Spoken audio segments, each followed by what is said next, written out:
also we have to be careful with the social medias, because especially young people, everything starts from them. Is the fact is that they see straight away when they look at something, or when they look at an influencer, when they look at an actor, when they look at, they straight away, they see their success.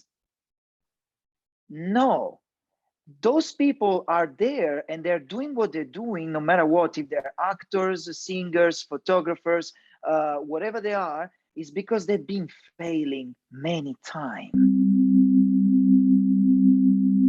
Tools for Nomads is an up-close and insightful look into the lives and habits of passionate and creatively prolific people who embrace and cherish the nomadic lifestyle.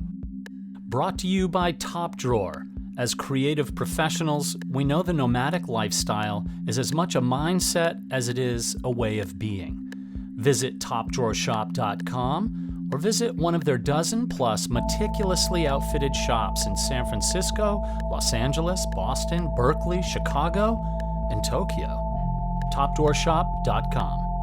Here's my conversation with Dino Serrao, street photographer. How do you get from Italy to Oslo, and then the photographs I saw of you in Sydney, Australia? So you're all over the place in a great way. I actually was literally without money. I was like, I probably had maybe $400 in my pocket, and I had to start to work somewhere. So I started, as everyone, most of us, in hospitality. So washing dishes in hospitality in a restaurant. The great thing is, I've been working hard, and I eventually became, after a few years, a general manager of 3 huge restaurants in Sydney. So I had basically 150 employees with me. But then I felt my artistical part, the Dino that was born in that way, looking around, looking at people, get inspired, get emotion, and all these things, was still there, knocking at the door all the time. And so one day I felt like I had to change something. I didn't really had I was looking for a purpose. All our life we look for a purpose somehow, all of us, and we can find it, we can shape it better, and all these things. Mine was there, but I couldn't see it yet, but I know it was there. And nothing wrong with the hospitality, which I had an amazing experience, to be honest with you, because I was dealing with the beautiful customers, and I found out, and I understood also what my purpose there, because I was a people person. So I quit my job, completely quit, like from a day to another, boom, bye Charlie, like this. And I had some times I was unemployed, so I called a friend of mine. And I told him, look, man, I have a project. I have something in my mind. I would love to do an experiment. Let's see what happens. I was like, what you got in mind? I want to take pictures of people in the street. As also, I was trying to get in touch with some friends of mine. Some of them, they were models, others, they were actors, but they were very busy. So what happened is, I was like, I want to go out. And as I don't have people to take pictures, I'll find people in the street, and let's do this. But what I want to do is, I want to see what's their reaction in what I'm doing. I want to see how people react. I want to see when I approach them, if they let me take the picture, if they send me away, if they push me away. And once I take the picture, if they, what they're going to say, what they're going to do, and all these things. And my friend was like, look, man, I don't know what kind of drug you took today, but that's okay for me.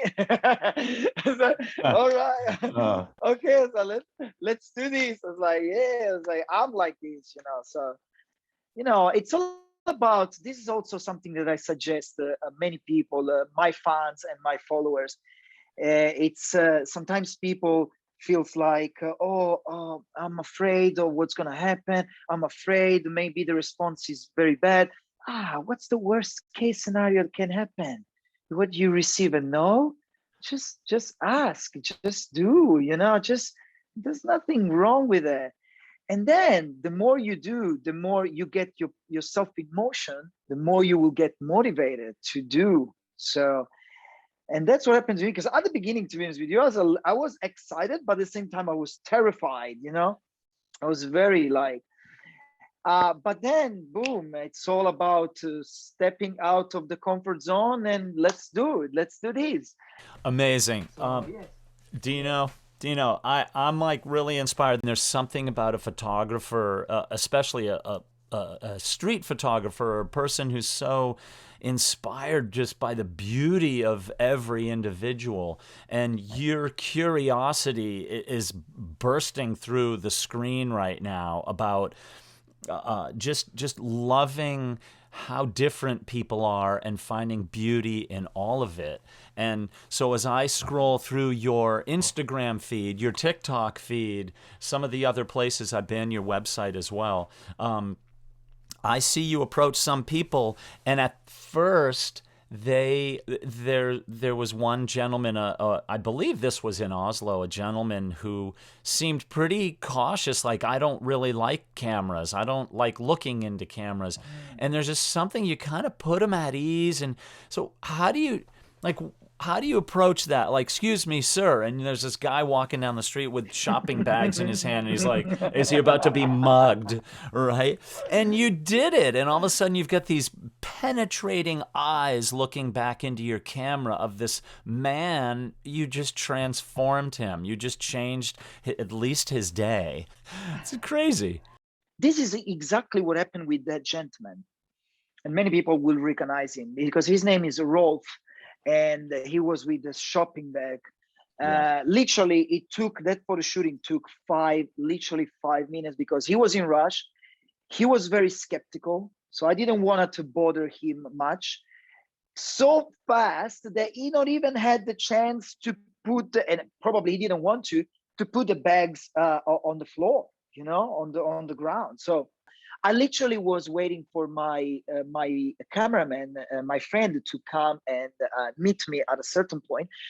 It was like a bus stop, something like this. And this gentleman, he was sitting on the bench at the bus stop and simply staring at staring like on the ground like this.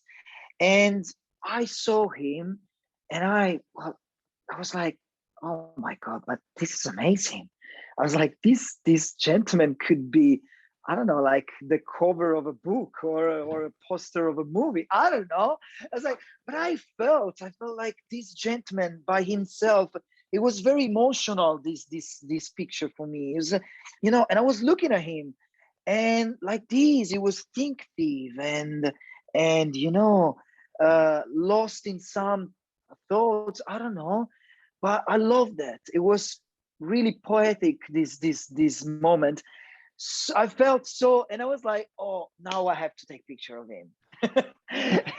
He inspired me like this. So, and when my friend literally came out from the tram or the bus, the train, I can't remember, I was like, man, and then the gentleman got inside in the bus, I was like, man, I was like to my cameraman, man, get in again, because we have to ask this gentleman. I didn't want to bother him in the bus, but I was like, let's wait a little bit, let's see where we go, and basically stalking. But that was cool, because I wait for the moment, a nice moment, because I usually don't approach people if I see they're in rush, they're doing something, and you don't want to disturb them. Well, you can also try, you can dare, why not? I did it. I mean, I've been chasing some people doing jogging in the early morning, and I was chasing them with my backpack and all the camera, just to take picture of them. In the meantime, they were doing jogging, so anyway. So yeah, it's really, really about like intuition and inspiration. See, your thing is it's so obvious that that you're a photographer, yes, but there's something else happening, and what it is that, you especially young people, kids, and that you talk to, but people all through their lives are really restrained by sometimes just such a low level of fear.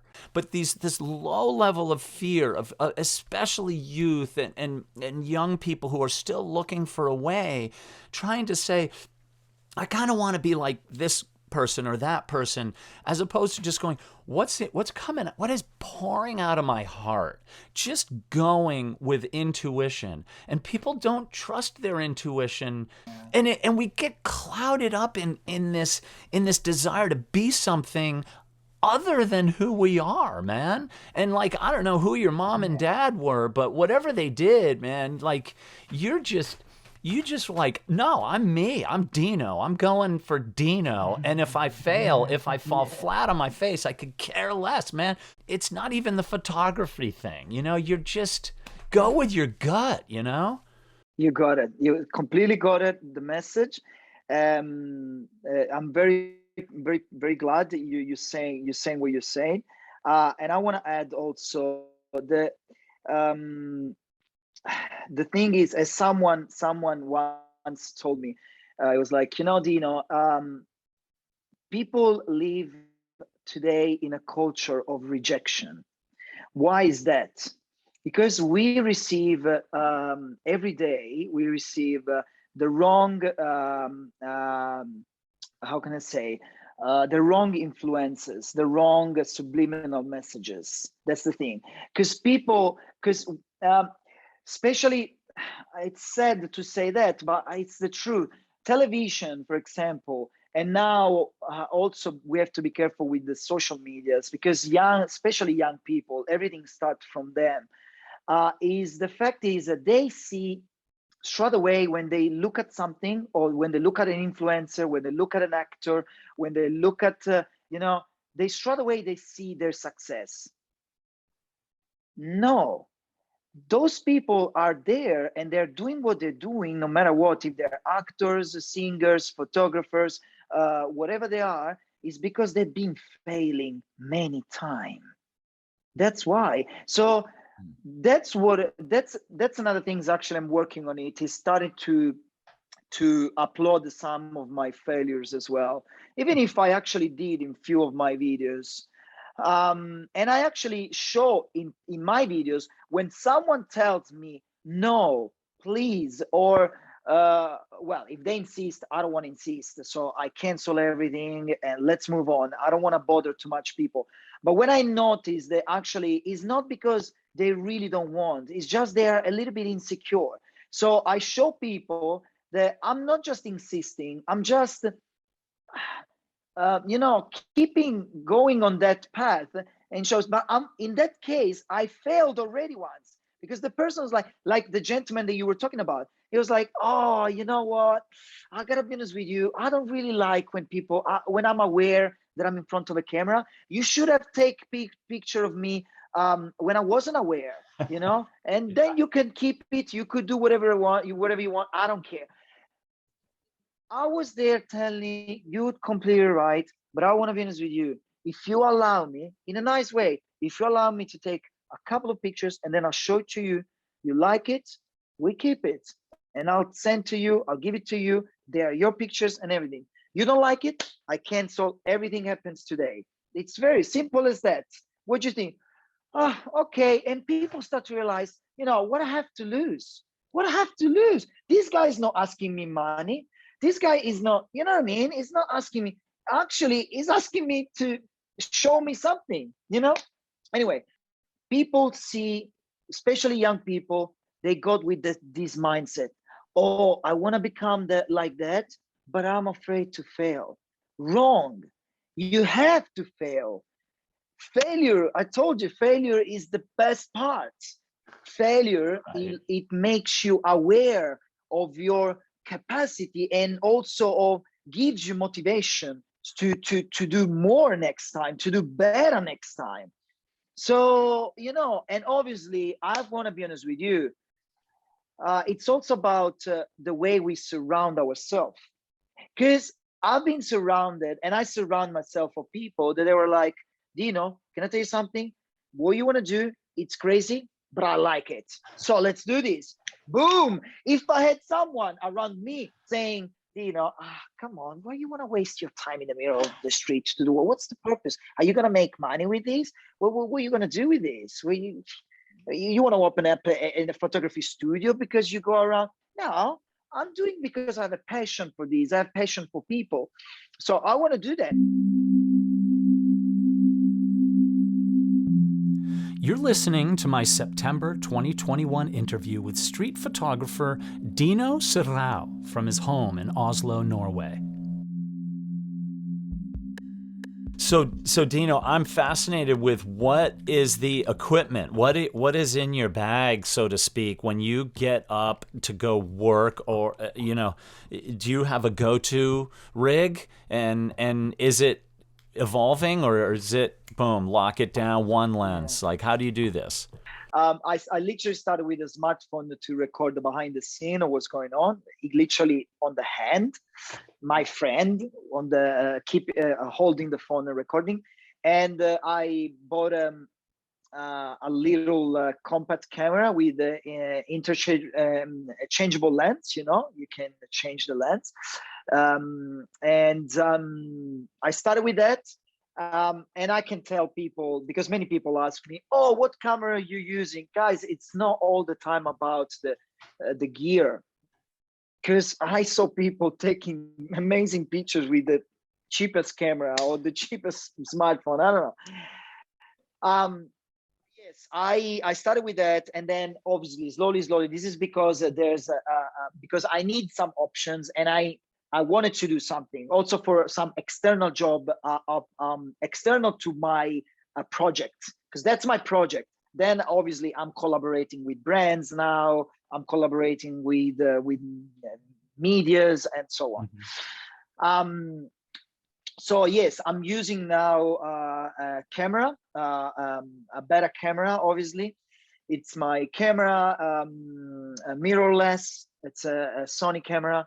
And at the moment, simple 2 lenses, 50mm, which is the ones that I used for close portraits or portraits in general. 16-35mm if I need to do something a little bit more wide lens, something more a little bit creative. Sometimes I can also get young people that they got time for the shooting and they want to do something a little bit more crazy, so let's do that. And I also, because I want people to hear what I say, and when I talk with people, the way I talk to people and all these things, I use a wireless microphone. So I usually keep a microphone here as wireless, and the receiver is on the smartphone, because I still record all my behind the scene with the smartphone. It's very simple. Yeah. It's easy for my cameraman, for my friend. It's easy for to carry on, and I also use a gimbal, which is this it's this sort of tool that allows the smartphone to be more steady. So eventually I start to run, because it happens that I had to run like a crazy to chase someone, because one day I found back in Australia a 45 years old man on a skateboard, and I loved him because he was so cool, and I was like, oh my god, that gentleman on a skateboard doing crazy stuff, and he was like literally running like a crazy, and I had to run like a crazy to chase him up for 1 kilometer. But I did it, so it was more stable for the cameraman, and it was more steady. It's very simple gear, actually.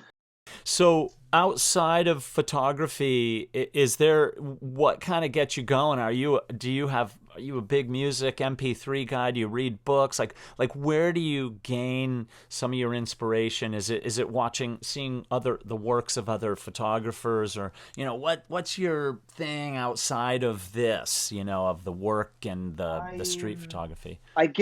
First of all, I get inspired. I don't really watch a lot of television. Actually, I don't watch television at all. I choose what I want to watch, to be honest with you. So I always been inspired by movies, directors. I always love them, you know. And also adding to this, I read books. And so yes, I read books, motivational books. You know, the obviously written by people. They started like me from the scratch, from zero. They were no one. Mom and dad didn't have, you know, so much money to give them the best school or whatever, and still they are where they are because they went through some steps, through some difficulties, some failures, and blah blah blah. And so yeah, absolutely. And then I don't know if it's a good or bad things, but I guess I'm a dreamer. The thing is, many of us, I guess most of us are dreamer. We dream a lot. As I say, it's just sometimes we get stuck to things so much in the wrong way that we think that that dream will never come true, and that's not true, because I'm making my life is becoming the dream that I want, and it's becoming real. And every day I dream something, it becomes real. It's, you know, it's all about our mindset. Yeah, it's well, before we hit record on this interview, we were kind of talking about just that the power of intent, of putting the vibration of a thought or a dream out there and letting the universe kind of get to work on it and making it happen. And because you had said that you really want to get to the United States, get back to the United States, and do more of your work and creating. And I just feel like we kind of already put it out there. So the dream is in motion. Dino, so you're going to be in Oslo for a while. No exact plans. You're just feeling it out, and maybe the United States, or I always try to keep my audience updated of my journey, because if they get the chance to meet me, and you know, I can catch up with them, and I can talk with them, whoever they're gonna be. So because it happens many times, someone say, "Oh, you're in Oslo. Can we catch up?" And that's beautiful. I like to meet people as well when I get the chance, of course, and I got the time, because either I can open up the doors to them, or they can open up doors to me, which is basically what happened here in Oslo. I came here. In the meantime, I was in a quarantine hotel. I put a story that I was here, and a few of my followers, there were people that were following me since back in Australia, but they were from here, from Norway. They were like, "Oh, that's amazing! Once the quarantine is finished, please let's catch up." So yeah, why not? I like to meet people. I don't know anyone here anyway, and eventually one of those helped me out to connect with other people, and these people connect me with other people, and so on. So you know, that's the beauty of the world. It's the more connection you have, the more opportunity, and the more open, the more doors are open, and that's. So you have so I'm looking at you, you're in an apartment now, or a home. It looks very nice, Yes, and everything. yes. So when you pack up and go, you you know, you can't take a couch with you, right? So what goes with you when you say, okay, I'm out of here? Like, is there a big, like, 10 bags, or you know what? You probably don't own a ton of stuff. Well, depends. Okay, when I was with you, I didn't travel a lot yet, but I'm ready to. How can I say? For sure, the most important thing is the main thing is my backpack with my laptop, where I'm gonna download all the pictures and work on them. My camera, and obviously the rest of the gear that I mentioned before. And I guess now depends on if I decide to, I'm like, oh, you know what, I want to go to Spain or Germany or France. Okay, obviously, I would love to make. I usually think about get inspired, and I think about cities. Why is that? Because in the city is where people are stuck with their thoughts, are stuck with their stress, they're stuck with their routine and things, and I want to shake them up a little bit, you know. So hey man, yes, you are in these beautiful cities, you got a lot of things to do and everything, but come here 1 second, check this out, I want to take a picture of you, boom, and it's beautiful. But I want to be honest with you, I'm ready to to face different realities, as if tomorrow I will go in places like Morocco, so in the desert, you know, or I will go to Africa and all these things through some villages. So I'll be ready to have something small, not to carry too much.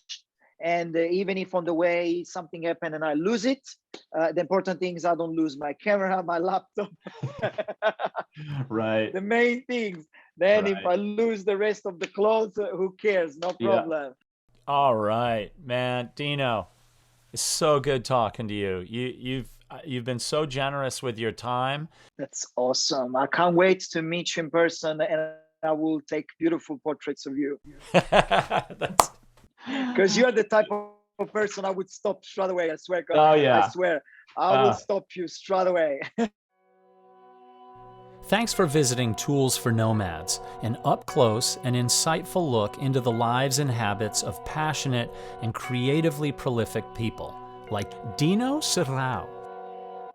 Tools for Nomads is brought to you by Top Drawer. At Top Drawer, nomadism isn't simply about being on the move, it's about loving and living life where the things we carry directly impact our productivity, our well-being, and even our identity. Top Drawer combines the quality and craftsmanship of our grandparents' generation with the drive for independence, function, and stylish sustainability. It all results in a collection of tools curated from around the world that help you do your best work wherever you are. Visit TopDrawerShop.com or visit one of their dozen-plus meticulously outfitted shops in San Francisco, Los Angeles, Boston, Berkeley, Chicago, and Tokyo. TopDrawerShop.com. Thanks for visiting. I'm Tom Pollard. I'll see you next time on Tools for Nomads.